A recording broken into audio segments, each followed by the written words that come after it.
এক ষড়যন্ত্রের শিকার হলো কুসুম এবং আয়ুষ মিলে। হ্যাঁ বন্ধুরা, ভিডিওতে লাইক দিয়ে দেখতে থাকুন। যে মুহূর্তে কিনা মেঘা এক পর্যায়ে কুসুম এবং আয়ুষের জন্য ড্রিঙ্ক বানিয়ে সেই ড্রিঙ্কের মধ্যে যখন কিনা মীনাক্ষীকে দিয়ে ঘুমের ওষুধ মিশিয়ে দেয় এবং মীনাক্ষী যখন কিনা বলতে থাকে যে তুমি যে এরকম দুর্দান্ত একটা প্ল্যান করবে মেঘা, আমার সেটা জানা ছিল না। সত্যি আগে যদি তোমার সঙ্গে আমি হাত মিলাতাম না তাহলে অনেক আগেই আমাদের প্ল্যানটা সফল হতো, জানো তো। যাই হোক না কেন আজকের এই প্ল্যানটা তো আমাদের সফল হবে, সেটা তো আমি নিশ্চিত। সেই মুহূর্তে মেঘা যখন কিনা বলতে থাকে যে সরি টু ইন্টারাপ্ট, কিন্তু আয়ুষ এরকম শুকনো মুখে তোমরা যদি সেলিব্রেশন করো তোমাদের বন্ধুত্বে তাহলে কেমন একটা দেখা যায় না, নাও বরঞ্চ দুজনে মিলে একটু ড্রিঙ্ক করে নাও। ঠিক সেই মুহূর্তে যখন কিনা জুস ভেবে আয়ুষ এবং কুসুম দুজনেই যখন কিনা সেই ঘুমের ওষুধ মেশানো জুসটা খেয়ে ফেলে, ঠিক তার পর মুহূর্তে আয়ুষ এবং কুসুম যখন কিনা একে অপরকে সঙ্গে করে নিয়ে রোম্যান্সে মেতে উঠে, ঠিক সেই মুহূর্তেই সেই ভিডিওগুলো মীনাক্ষী যখন কিনা ধারণ করে ফেলে এবং মেঘা যখন কিনা বলতে থাকে যে এবার এই ভিডিওগুলো আমাদের কাছে ট্রাম্প কার্ড হিসেবে রয়ে গেল এবং এটাই আমরা রীতিমতো ইন্দ্রাণী গাঙ্গুলির কাছে গিয়ে ব্যবহার করবো। অন্যদিকে যখন কিনা আয়ুষকে নিয়ে যখন কিনা কুসুম এক পর্যায়ে সমস্ত সত্য কথা বলার জন্য উঠে পড়ে লাগে, ঠিক সেই মুহূর্তে মেঘা বলতে থাকে যে ও মাই গড আয়ুষ এবং কুসুম, তোমাদেরকে তো দেখে মনে হচ্ছে যে তোমরা নিজেদের কন্ট্রোলে নিয়ে এবং সেন্সেও নিয়ে। আয়ুষ তুমি এক কাজ করো না, তুমি এরকম খোলামেলা রাতে কুসুমকে নিয়ে এখানে না বসে থেকে তুমি বরঞ্চ নিজের বেডরুমে নিয়ে যাও কুসুমকে, এতে করে কুসুমের একটু রেস্ট নিলে হয়তো বা ভালো লাগবে। দেখো না কুসুম কেমন একটা করছে, ওর মনে হয় শরীর খারাপ করছে। ঠিক সেই মুহূর্তে আয়ুষ যখন গিয়ে মেঘার কথায় পরে এক পর্যায়ে কুসুমকে কোলে তুলে নিয়ে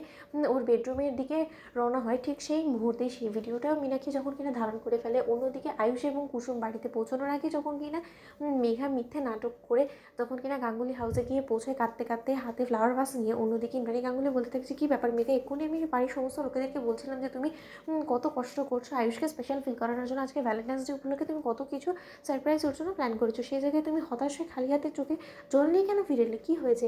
আয়ুষকে ঠিক মতন পৌঁছনি নাকি আয়ুষ তোমার সারপ্রাইজে খুশি হয়নি বলো তো? এরকম মন খারাপ করতে নেই।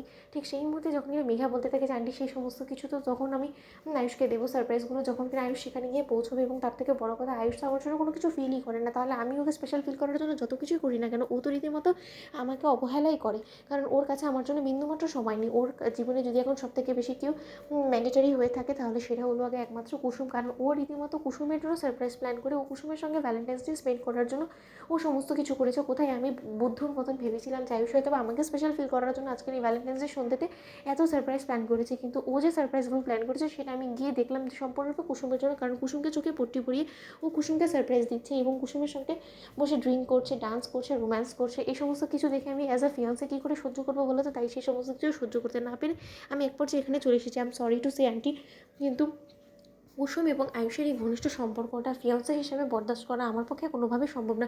অন্যদিকে ইন্দ্রাণী গাঙ্গুলি ফোন করতে থাকে আয়ুষকে, কোনো মতে ফোনে না পাওয়ার ফলে এক পর্যায়ে ইন্দ্রাণী গাঙ্গুলি বলতে থাকে যে তাহলে ঘরে কী আছে, আমি গিয়ে বরঞ্চ এক্ষুনি দেখছি। তো বন্ধুরা লাইক এবং শেয়ার করে সাবস্ক্রাইব করতে ভুলো না।